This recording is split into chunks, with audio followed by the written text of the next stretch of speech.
नमस्कार दोस्तों, मैं एग्जाम प्रैक्टिस में आप सभी लोगों का स्वागत है। आप लोग देख रहे हैं TGT, PGT, KBS, net, DSSB इत्यादि जितनी परीक्षाएं होती हैं जिसमें मेघदूत पूछा जाता है उससे संबंधित ये ग्रंथ है। मेघदूत संपूर्ण पढ़ाया जा रहा है इस समय मैं एग्जाम प्रैक्टिस पर। आप जाके इससे पहले वाली वीडियो मतलब 25 तक आप देख सकते हैं। और क्या है कि आज पढ़ेंगे हम लोग 26, 27, 28, 29, 30 का।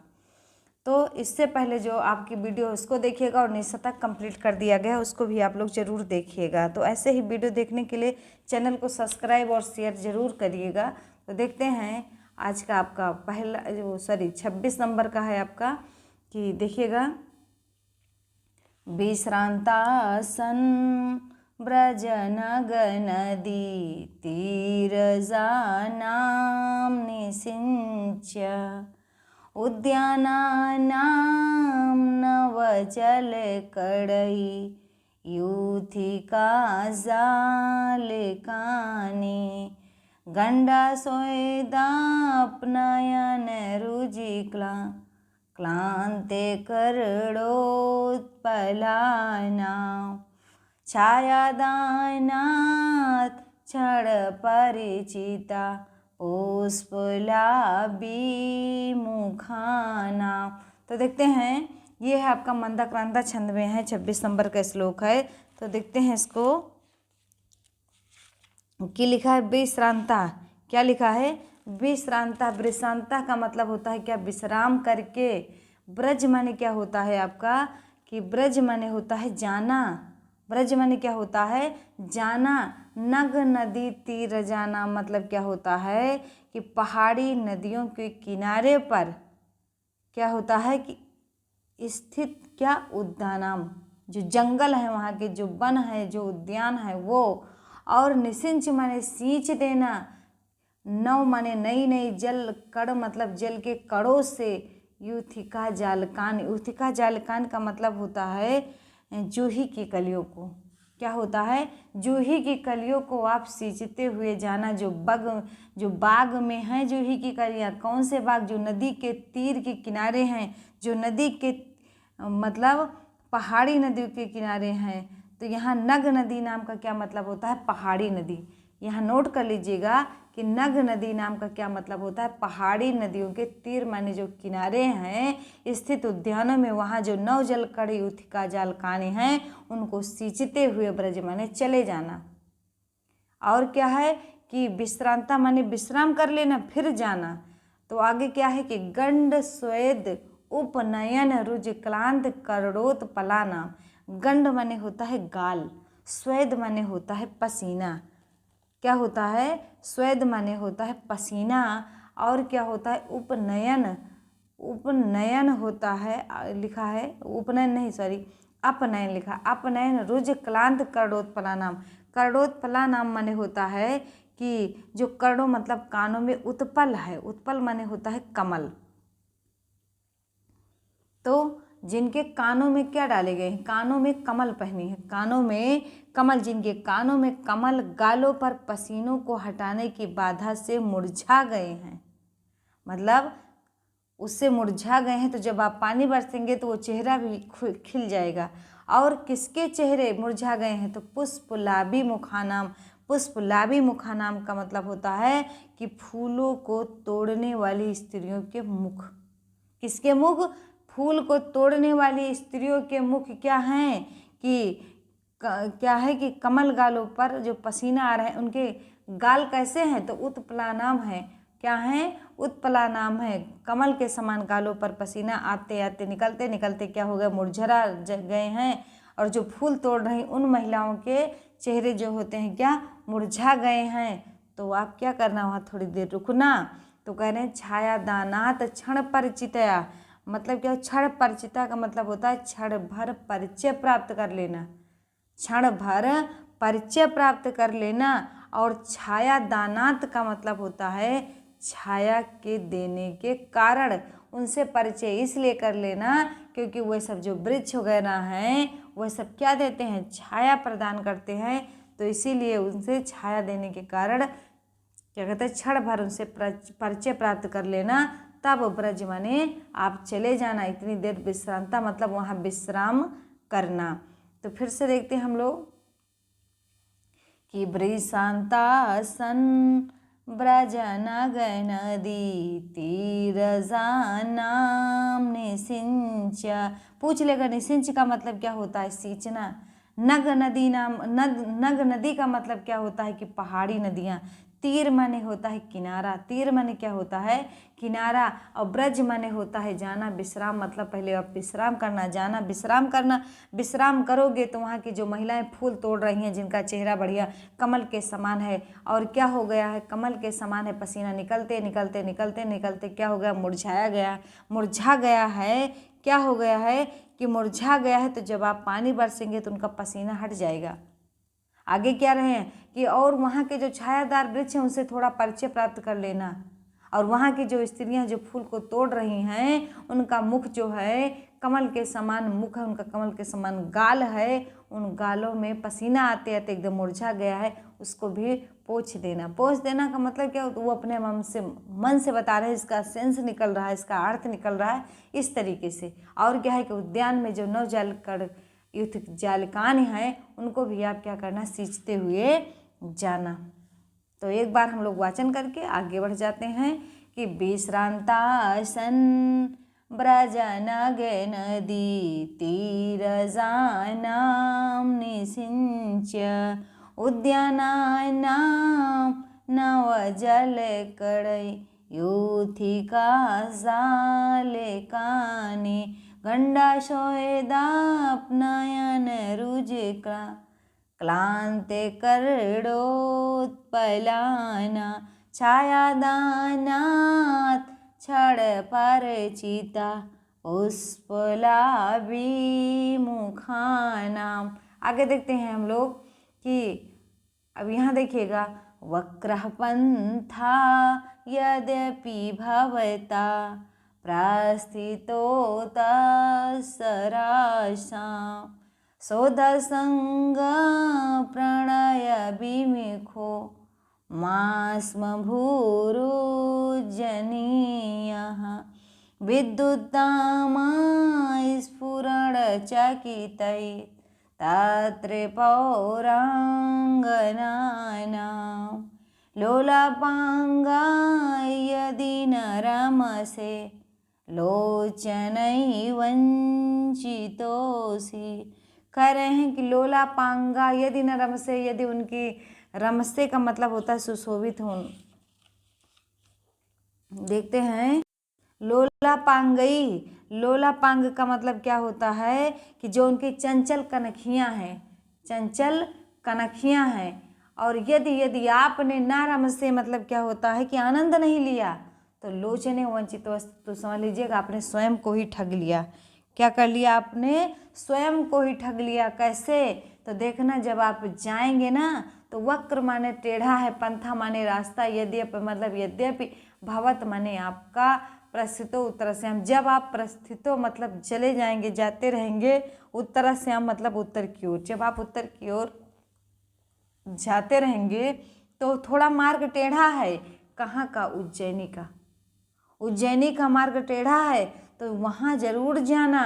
तो क्योंकि वहाँ सोदा संगा प्रणय विमुख हो। सोदा संगा का मतलब होता है महलों के महल होते हैं। सोधा सुस्तंग मतलब महलों के ऊपर, प्रणय विमुखे का मतलब क्या होता है कि प्रणय विमुख है माँ इसम, तो महलों के ऊपर वाले भागों का परिचय प्राप्त करने से परांगमुख, माँ इसम मत होना। मतलब वो जो ऊपर में महलों में रहती हैं स्त्रियां जो है, इस यही कहने का बोध है कि जो ऊपर महलों में स्त्रियां रहती हैं ना, उनसे आप परिचय जरूर पाना।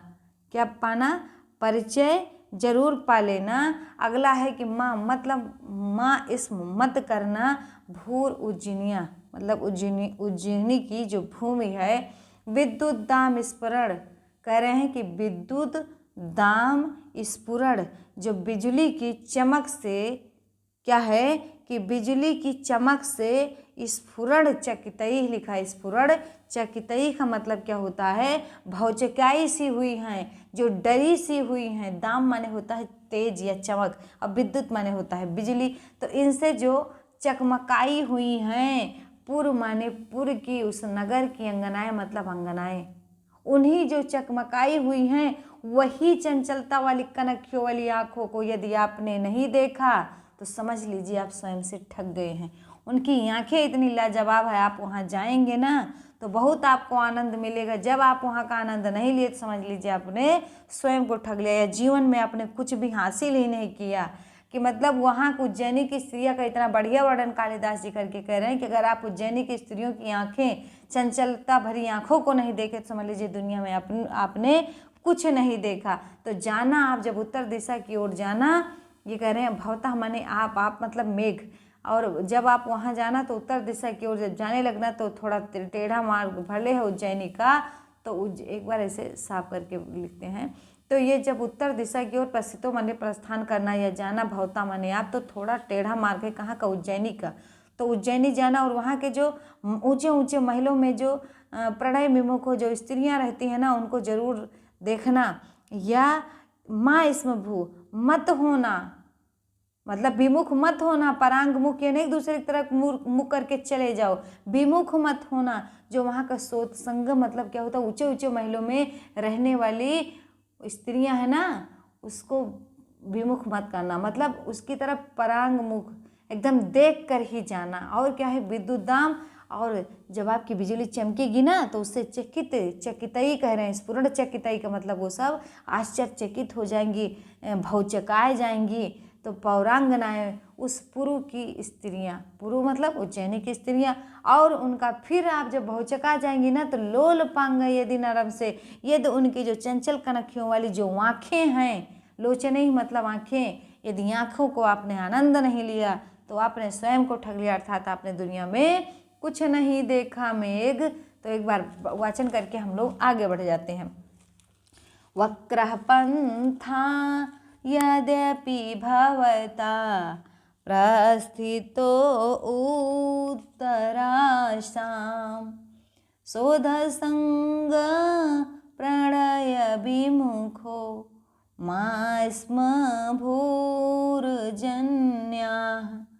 विद्युद्दाम स्फुरणचकितैस्तत्पौराङ्गानाना लोलापाङ्गा यदि न रमसे लोचनैवञ्चितोऽसि। अगला देखते हैं 28 नंबर का श्लोक है आपका कि विचिक्षोभास तानि तबिहगा श्रेणिकाञ्ची गुणाया संसर्पन्त्या स्खलितसुभगं दर्शिता वर्तनाभ्ये निर्विन्ध्याः पथि भवरसभ्य निर्विन्ध्याया पथि भवरसा आभ्यन्तरासन्निपत्य स्त्रीमद्यां प्रणयवचनं विभ्रमो हि प्रियेषु। तो देखते हैं अभी इस श्लोक में आपका निर्विंध्या नदी का वर्णन है। किस नदी का? निर्विंध्या नदी का वर्णन है। और ये जो सूक्ति है नीचे की, ये बहुत पूछा जाता है कि श्रीयाम आद्यम, आद्यम माने पहला, प्रणयम वचन जो प्रेम का वचन होता है वो ही निश्चय ही प्रियस माने अपने प्रियस के लिए, अपने प्रियतमों के लिए विभ्रम होता है, विभ्रम पैदा करना या भ्रमित करने होता है। जैसे क्या कहते हैं, इसमें तो बता रहे हैं कि अपनी नाभि दिखा दिखा के उनको मतलब क्या करेगी कि अपनी तरफ आकर्षित करेगी। लेकिन स्त्रियों का क्या होता है कि विभ्रम पैदा करना मतलब निकलना, छिप जाना, आँख मटकाना, मतलब किसी भी तरीके से, सब समझदार है, बहुत तरीके से विभ्रम पैदा करना होता है। तो उसी तरीके से जो निर्विंध्या नदी है वो भी विभ्रम पैदा करेगी। किसके? आपके लिए मेघ। तो वहाँ भी आप क्या करना कि रसाभ्यंतरा, क्या कर रहे हैं कि भाव रसाभ्यंतरा, उसके रस को पी लेना, तब जाना, तब जाना आप। तो आगे देखना, अब उस नदी की पूरे में चर्चा की गई है कि कैसे कैसे वो नदी है। तो इतनी सी इसमें कहानी है, छोटी सी बस समझना है बातों को बस। तो देखते हैं बीची माने क्या होता है। बीची क्षोभस तनित कह रहे हैं। बीची क्षोभस तनित का मतलब होता है कि लहरें जो होती हैं, लहरों के चलने से स्तनित माने शब्द करता हुआ, आवाज करता हुआ। बिहग माने होता है पक्षी। श्रेणी माने होता है समूह। कांची गुड़ाया मतलब लग रहा है करधनी है। जैसे ये है आपकी नदी और इसके चारों तरफ बढ़िया बैठे हैं पक्षी, और जब चारों तरफ बैठे हैं तो लग रहा है निर्विंध्या नदी जो है ये नदी है, इसके चारों तरफ पक्षी बैठे हैं तो लग रहा है कि नदी जो है करधनी पहनी है। और जो करधनी पहने, और दूसरी बात क्या है कि उसकी सब पक्षियों की क्या है आपका, पक्षियों का क्या है कि आवाज हो रही है, पक्षियों का शब्द हो रहा है। और लहरें क्या हो, लहरों के चलने से शब्द हो रहा है। तो देखिए शब्द किससे हो रहा है, तो बीची क्षोभस तनित हो रहा है। मतलब जब लहरें चल रही हैं तो लहरों की आवाज़ हो रही है। और जो पक्षी श्रेणियों में बैठे हैं तो ऐसा लग रहा है कि निर्विंध्या नदी क्या है, करधनी पहनी है। और क्या कह रहे हैं कि सरपंत्या स्खलित सुभगम। क्या कह रहे हैं कि सरपंत्या स्खलित का मतलब क्या होता है कि पत्थरों के टकराते हैं। स्खलित माने होता है क्या कि ऐसे मतलब टकराने से जो इसे लड़खड़ाना, कुल मिला के समझ लेते हैं। क्या समझ रहे थे, लड़खड़ाना। तो जो पत्थरों के टकराने से लड़खड़ाती हुई सुभगम मतलब सुंदर दिखा। अब पत्थरों के टकराने से मतलब क्या है कि वो युवावस्था में है, और जो युवावस्था में आएगा उसी को कम दिखाई देता है, तभी वो इधर उधर टक्कर खा के गिरता भी रहता है, लड़खड़ाता है। क्यों? क्योंकि उसको कम दिखाई देता है, इतना अपनी जवानी के मद में होता है। तो उसी प्रकार निर्विंध्या नदी है कि पत्थरों की इतनी युवा है कि पत्थरों के से टकरा गई है, और टकराने के अंदर सुभगम मतलब सुंदर भी दिखाई दे रही है। दर्शिता वर्तनाभे, और अपनी नाभि को दिखा रही है, और नाभि को दिखाना ही उसका प्रणय वचन है, आद्यम प्रणय वचन है, मतलब पहला प्रेम का वचन है। तो निर्विंध्या मतलब निर्विंध्या, पथ माने रास्ते में, भाव रसाम भरता सन्निपत्य माने संपर्क में जाकर, किसके, निर्विंध्या नदी के संपर्क में आप जाना और उसके रस को बढ़िया से पीना। किसके कह रहे हैं, यक्ष को कह रहे हैं, उसको मैं को कह रहे हैं यक्ष जी, क्योंकि स्त्रियों का पहला वचन जो प्रेम का वचन कहती हैं अपने प्रियतम के लिए, वो विभ्रम पैदा करती हैं, और आपको वो नाभि दिखा रही हैं, लड़खड़ा के गिर रही हैं, तो आप उसके समीप जाना और निर्विंध्या नदी का पानी जो है पी लेना। क्या करना, पानी पी लेना। हर बार यक्ष क्या किया, कहीं पानी को कहा कि निकाल देना और कहीं पानी को पी लेना। जितनी नदियाँ मिली है उन सब को कहा है, केवल ये सिंधु नदी को कहा है कि इसमें कुछ पानी बरस देना ताकि ये जो बेड़ी के समान है थोड़ा मोटी हो जाए, और सभी नदियों से केवल पानी ही पिलाया है। तो देखेंगे कि कह रहे हैं विक्षोभ तनित मतलब क्या होता है कि लहरों के, जो लहरें चल रही हैं उससे जो आवाज़ हो रही है, ऐसी निर्विंध्या नदी। और कैसी निर्विंध्या नदी, जो बिहक श्रेणी कांची गुड़ाया है, ऐसी निर्विंध्या नदी। मतलब क्या है कि जो पक्षियों के समूह से, पक्षियों की जो समूह बैठा है ना, ऐसे लग रहा है निर्विंध्या नदी ने करधनी पहनी है। और सरपंत्या निष्कलित, और कैसी निर्विंध्या नदी है, पत्थरों के टकराने से लड़खड़ाती हुई, सुभगम माने सुंदर दिखने वाली निर्विंध्या नदी, और दर्शनीयता वर्तना भी अपनी ढोढ़ी को दिखाती हुई निर्विंध्या नदी के सन्निपत्य मतलब समीप जाकर। क्या करना, सन्निपत्य माने क्या होता है, समीप जाकर, उसके रास्ते में जो निर्विंध्या नदी पड़ेगी ना, उसके सन्निपत माने समीप जाकर रस्याभ्यंतरा उसके रस को पी लेना।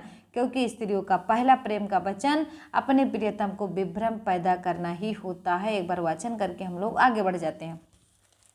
बिक्षोभस्थानितबिहगा श्रेणी कांची गुड़ाया संसर्पन्त्या स्खलितशुभगं दर्शिता वर्तनाभे निर्विंध्याया पाथिभवरसा भ्यान्तरा सन्निपत्य स्त्रीणामाद्यं प्रणयवचनं विभ्रमो हि प्रियेषु। अगला देखते हैं कि आपका है 29 नंबर का, कि कि बेडुभूता प्रतनु सलिला तामतीतस्य सिन्धु पाण्डुच्छाया तटरुहतरु भ्रांसभिजीर्णपर्णैः सौभाग्यं ते सुभगविरह अवस्थायां व्यञ्जयन्ति कार्श्यामेन त्यजति विधिना सा त्वयि उपपाद्यः। तो देखते हैं कार्श्यम माने पतली, उसका पतलापन, एन त्यजति, एन माने जिससे, त्यजति माने चला जाए, विधिना स त्वयि उपपद्या, ऐसा कोई विधि आप क्या करना, अपनाना, ऐसा कोई विधि अपनाना। अब यही में देखिएगा, इस सिंधु नदी को पानी पिलाना चाह रहा, जो आपसे बता नहीं, सभी नदियों से पानी पीना, लेकिन इसको कह रहे हैं कि आप पानी क्या कर देना, पिला देना। ऐसा कुछ करना कि वो अपनी दुर्बलता को, कार्श्यम एन त्यजति, वो अपनी दुर्बलता को त्याग दे। तो देखिएगा कैसे ये चर्चा है सिंधु नदी की। किसकी है सिंधु नदी, कैसी है, तो बेड़ीभूता प्रतनु सलिला हो गई है। पानी, तनु सलिला मतलब, तनु माने होता है कि पतला, और सलिला माने होता है पानी। तो जैसे पानी पतला थोड़े होता है कि पानी भारी पतला, ये ऐसा नहीं है कि पानी के कम हो जाने से बेड़ीभूत हो गई है कौन, सिंधु नदी। और क्या कर रहे हैं कि ताम तीतस्य, मतलब ताम माने होता है, यहाँ ताम जो लिखा है इसे नोट कर लीजिएगा, उस क्या करें, ताम उस निर्विंध्या नदी को, यहाँ ताम पूछ लेगा कि ताम का मतलब क्या है, तो तुरंत नोट कर लेना कि निर्विंध्या नदी को, तीतस्य माने पार करके, जब उस निर्विंध्या नदी को आप पार करेंगे ना, तो वो आपको बेड़भूता प्रतनु सलिला सिंधु नदी मिलेगी। और क्या करें कि पांडुक छाया तट रूह तरु भ्रंश भी जीर्ण पड़ई। तो पांडुक छाया मतलब, पांडु माने पीले पीले, छाया मतलब छायादार, जो तट माने वृक्ष हैं, जो तट माने किनारे, रूह देखिएगा फिर से देख लीजिए इसको, तट माने किनारा होता है, पांडु मतलब पीला, छाया माने छाया, तट माने वृक्ष, रूह तरु जो पेड़ लगे हुए हैं, जो पेड़ हैं ना, उनके भ्रंश भी जीर्ण पड़ई, उनके जो जीर्ण हो जा रहे हैं पत्ते, पीले पीले पत्ते, ये पांडु यहाँ से जुड़ेगा। तो जो पीले पीले पत्ते हैं जीर्ण हो करके वहाँ गिर जाते हैं, भ्रंश भी हो जाते हैं। भ्रंश भी मतलब होता है गिरना, गिर जा रहे हैं और पतली दिख रही है।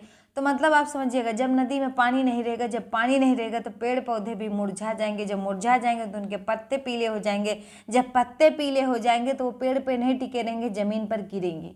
तो इस तरीके से है इसकी पूरी कहानी। और क्या रहे, सौभाग्यम ते, सौभाग्यम मतलब ते माने तेरे अच्छे सौभाग्य को, व्यंजयंती माने प्रकट करेगी, वीरावस्थाया, जो वीरावस्थाया का मतलब क्या होता है कि वियोग की अवस्था द्वारा, जो वियोग की उसकी अवस्था ना आपके सामने प्रकट करेगी। प्रकट करने का मतलब कह रहे हैं कि आप इसे देखेगी तो दीनता प्रकट करेगी, तो उसके दीनता को आप क्या कहते हैं कि उसके दीनता में कुछ ऐसा विधि अपनाना कि जिससे वो अपनी दुर्बलता को त्याग दे। और क्या है आपका कि सह माने वह विधि, सह माने वह विधि, और क्या, त्वया उपपाद्य मतलब तुम्हें करनी चाहिए, ऐसी तुम्हें विधि करनी चाहिए, ऐसी तुम्हें विधि अपनानी चाहिए कि सिंधु नदी अपनी दुर्बलता को त्याग दे। सौभाग्यम ते, वो तुम्हारे सौभाग्य को, तुम्हारे जब उसको आप पानी बरसा देंगे ना तो तुम्हारे सौभाग्य वो प्रकट करेगी। अब किसके द्वारा कहेगी कि हमारा सौभाग्य है जो आप आए, और आप आए तो हम मोटे हो गए, हमारी दुर्बलता तक गई, मतलब इसी तरीके से अनेकों प्रकार से वो कहेगी। तो देखते हैं, एक बार फिर से देख लेते हैं, बेड़ीभूता प्रतनु सलिला, पानी कम हो जाने से जो क्या कहते हैं कि शरीर पतला हो गया उस सिंधु नदी का। और ताम अतीतस्य माने क्या होता है, ताम अतीतस्य का मतलब, ताम माने उस निर्विंध्या नदी, इस ताम का पूछ सकता है कि ताम का मतलब क्या होता है। तो उस निर्विंध्या नदी को जब अतीतस्य माने जब पार कर लेना तो उस सिंधु नदी के पास जाना जो बेचारी बेड़ीभूत प्रतनु सलिला हो गई है, और जिसके किनारे जो पेड़ लगे हैं वो भी बेचारे अपने पीले पीले पत्ते, छायादार वृक्ष हैं, छाया रूह तरु हैं, मतलब छायादार वृक्ष हैं, लेकिन क्या करें बेचारे, उनके पीले पीले पत्ते जीर्ण हो गए हैं और जीर्ण होकर वही नदी में गिर रहे हैं। और सौभाग्यम ते क्या है, सौभाग्यम ते मतलब क्या होता है कि यहाँ जो विधिना शब्द है इसको नोट कर लीजिएगा कि हे भाग्यवान, वो बता रहे हैं उनको, मेघ को। तो यहाँ है, एक बार वाचन करके हम लोग आगे बढ़ जाते हैं। व्यंजयंती मैंने प्रकट करती है। अब वीरावस्था मतलब वीरावस्था, ये पूरी डिटेल आपको बता दिए। कार्स्यमेन त्यजंती, जिससे उसकी दुर्बलता दूर हो जाए, ऐसा कुछ उपाय आप कर देना मेघ जी। तो पढ़ के हम लोग आगे बढ़ जाते हैं।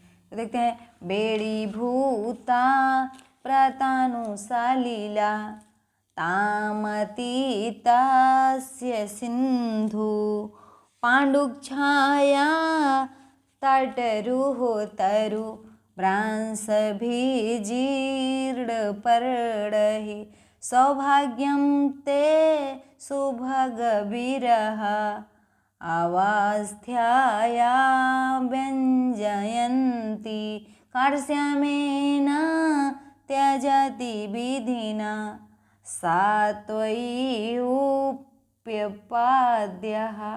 अगला देखते हैं, 30 नंबर का है आपका श्लोक है ये कि प्राप्यवन्ति नुदयने कथा कोविद्ग्राम वृद्ध्यः न पूर्वोदिष्टाम् उपसरे पुरीं श्रीविशालां विशालां स्वल्पीभूते सुचरितफले स्वर्गीणां गां गताना शेषपुष्पैर्हृतमिव दिवा कान्तिमत्खण्डमेकम्। तो देखते हैं कि प्राप्य मतलब क्या होता है, प्राप्त करेंगे आप। अब पानी भी पिला दिया सिंधु नदी को। अब और आगे अभी देखिए, अब उज्जैनी नदी का फिर है, उज्जैनी पुरी का फिर है कि प्राप्य मतलब प्राप्त करेंगे। अवंती मतलब अवंती प्रदेश में उदयन कथा मतलब उदयन कथा को। कोविद ग्राम वृद्धा मतलब कोविद ग्राम वृद्धा मतलब जहाँ के गांव के जो वृद्ध हैं वो क्या है, जानकार हैं। कोविद हैं, जानकार हैं। कोविद मतलब क्या होता है, जानकार हैं। गांव के वृद्ध किसकी कथा के, तो उदयन कथा की। और ये उदयन कथा कहाँ, तो अवंती प्रदेश में। जब आप जाएंगे अवंती प्रदेश ना, तो वहाँ के जितने बूढ़ बुजुर्ग हैं मतलब वो सब किसके, उदयन कथा के जानकार हैं। और क्या करें, ना पूर्वोदिष्टम उपसर, ना पूर्वोदिष्टम उपसर कि पूर्व में उद्दिष्ट, पूर्व में उपदेशित। और क्या है कि पूरी मतलब पूरी, श्री विशालाम विशालाम यहाँ लिखा है। श्री मतलब होता है लक्ष्मी, विशालाम मतलब होता है बड़ी बड़ी लक्ष्मी या समृद्धशाली लक्ष्मी या संपत्ति वाली विशाल, विशालाम मतलब संपत्ति वाली विशाल उज्जैनी में, जो उज्जैनी नाम की नगरी है, वो उज्जैनी नाम की नगरी है। तो देखिएगा, स्वल्पीभूति का मतलब होता है थोड़ा कम, सुचरित फल मतलब सुंदर चरित्र के फल से, स्वर्गिणाम गाम गताम, स्वर्गिणाम मतलब होता है स्वर्ग में रहने वालों के, गाम गता नाम का मतलब होता है पृथ्वी पर आए हुए, शेषैः पुण्य जो उनका पुण्य शेष बच गया है। जैसे देखिएगा, जिसके बहुत पुण्य किया होता है स्वर्ग के पास जाता है, और जब उसका कुछ शेष पुण्य बच जाता है तो वो उज्जैनी भी एक स्वर्ग, कालिदास के अकॉर्डिंग उज्जैनी भी एक स्वर्ग है। और जो स्वर्ग है, इसीलिए जो शेष पुण्य उसका बचा है वो अपना क्या करता है कि उज्जैन में आके भोगता है। और क्या है कि तम म्यू द्वि, दिवह माने होता है स्वर्ग। यहाँ भी नोट कर लीजिएगा, ये पूछ सकता है कि दिवह माने क्या होता है, स्वर्ग का एकांतिम, एकम कांतिम अखंडम, इस तरीके से पढ़िए। तो एक उज्जवल टुकड़ा, ये उज्जैनी जो है उज्जैनी नगरी है। और ये उज्जैनी नगरी कैसी है, श्री विशाल विशालाम है कि मतलब विशालाम का मतलब पूछेगा तो उज्जैनी, और श्री का मतलब लक्ष्मी से युक्त यह संपत्ति वाली बड़ी जो नगरी है। उपसर माने वहाँ पहुँचना आप, उपसर माने क्या होता है, वहाँ पहुँचना आप। तो बहुत अच्छे से समझ गए होंगे इसको कि जो शेष पुण्य किए हैं, जो जिसका कम पुण्य है, तो वो क्या कहते हैं कि स्वर्ग, ये एक स्वर्ग मतलब कुल मिला के इतना कहने का मतलब है, एक स्वर्ग आकाश में है और एक स्वर्ग क्या है आपका उज्जैनी में। जो व्यक्ति पूरा खूब पुण्य कमाए रहते हैं वो स्वर्ग जाते हैं, मतलब ऊपर वाले आकाश में, और जो कम कमाए रहते हैं वो उज्जैनी नगरी में जाते हैं। वो भी एक स्वर्ग का ही कांति में खंडम, वो स्वर्ग का ही एक उज्जवल टुकड़ा है। कौन? ये उज्जैनी नगरी जो है स्वर्ग का एक टुकड़ा है। तो फिर एक बार हम लोग पढ़ लेते हैं कि प्राप्य अवंती, प्राप्त करोगे अवंती माने अवंती प्रदेश में उदयन कथा, जहाँ उस अवंती प्रदेश को आप प्राप्त करेंगे जहाँ के गांव के बूढ़े लोग क्या कहते हैं उदयन कथा के जानकार हैं, और पूर्व में उद्दिष्ट जो पूर्व में उपदेशित किया गया है, ऐसे संपत्ति वाली विशाल उज्जैनी में आप नगरी को क्या करेंगे, आप उपसर माने पहुँचेंगे। उपसर माने क्या होता है? पहुँचेंगे। और क्यों उज्जैनी नगरी यहाँ पड़ी हुई है? तो इसीलिए क्योंकि जो स्वल्प भूते सुचरित फलता कि मतलब क्या होता है कि ऐसा लगता है कि मानो पुण्य फल के कम हो जाने पर पृथ्वी पर लौट आई स्वर्ग वालों के बचे कुचे पुण्यों द्वारा लाया गया स्वर्ग का एक उज्जवल टुकड़ा है, कि जो वहाँ फल नहीं भोग पाए, जिनका शेष फल बच गया, तो वहीं से वो क्या किए कि स्वर्ग का एक टुकड़ा उठा लाए, ऊपर से ईश्वर का एक टुकड़ा उठा ले और उसी का नाम रख दिए उज्जैनी नाम का एक प्रदेश। तो हम लोग एक बार फिर वाचन करके आगे बढ़ जाएंगे। तो प्राप्यावंती नुदयन कथा को विद्ग्राम वृद्ध्या न पूर्वोदिष्टाम उपसारे पुरीम श्री विशालां विशाला स्वल्पीभूते सुचरित फले स्वर्गिराणां गताना शेषै पुण्या हृतमिव दिव कांतिमत्खंडमेकम्। तो ये इस सेशन का लास्ट था, और मिलते हैं अगले 31 नंबर श्लोक के साथ। तब तक के लिए पढ़ते रहिए, मस्त रहिए। अगर कुछ कमी, कुछ सुझाव, कुछ भी आपके अंदर हो तो कमेंट बॉक्स में ज़रूर लिखिएगा। निःशतक का आप लोग पूरा ज़रूर देखिएगा। तो मिलते हैं अगली वीडियो में, तब तक के लिए जय हिंद, जय भारत।